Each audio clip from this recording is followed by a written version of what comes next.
சரண்யா சரண்யான்னு பேர் வச்சவங்களுக்கு வந்து வாழ்வாதாரம் எப்படி இருக்கும், பொருளாதாரம் எப்படி இருக்குன்னு சொல்லிருங்க. அதுக்கு முன்னாடி பாசிட்டிவ் சைட்ஸ் என்ன, நெகட்டிவ் சைட்ஸ் என்ன? சரண்யா அப்படிங்கிறவங்களுக்கு வந்து பாத்தீங்கன்னாக்க படிப்பு சம்பந்தப்பட்ட விஷயங்கள் இதெல்லாம் பாத்தீங்கன்னாக்க சிறப்பாக தான் இருக்கும். நல்லபடியா படிப்பாங்க. ப்ரொஃபஷன் இல்லாத மாதிரி தான் இருக்கும். பட் ப்ரொஃபஷன் வந்து இயற்கையிலே வந்து ப்ரொஃபஷன்கள் ஏற்படும். உங்களுக்கு வந்து தன்னைப்படி தேடி வரக்கூடிய ப்ரொஃபஷன்ஸ் நிறைய இருக்கும். இவங்களை பொறுத்த வரைக்கும் அதுக்கு இவங்க ஃபிட்டாவே இருப்பாங்க. இவங்களை பொறுத்த வரைக்கும் எப்படின்னு கேட்டீங்கன்னாக்க இவங்க வாழ்க்கையில இவங்க தொழில் செஞ்சு சம்பாதிக்கிறவங்களா இருப்பாங்க. பொதுவா வந்து கணவருடைய பணத்தை எதிர்பார்க்க மாட்டாங்க. இவங்க வந்து வாழ்க்கையில தன்னிறைவு அடையணும், தன்னிறைவா இருக்கணும். நம்ம வந்து ஒருத்தருடைய கையை எதிர்பார்க்கக்கூடிய ஈவன் வந்து அவர் கணவரா இருந்தா கூட அவருடைய கையை எதிர்பார்க்க கூடாது அப்படிங்கிறதுனால இவங்க வந்து தன்னிறைவா இருக்கணுங்கிறதுனால இவங்க ஏதோ ஒரு தொழிலை வீட்டுல இருந்த மாதிரியே செஞ்சு வாழ்க்கையில மிகப்பெரிய வெற்றி அடையும். வீட்டில இருந்து செய்வாங்க.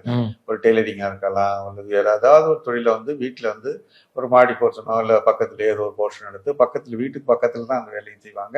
அவங்க அந்த வேலையை செய்வதற்கு நிறைவடைஞ்சு உங்க வாழ்க்கையில மிகப்பெரிய வெற்றி அடைவாங்க, பணத்தையும் நல்லா சம்பாதிப்பாங்க. ஸோ இவங்களுக்கு வந்து எல்லாமே சிறப்பா இருக்கும்.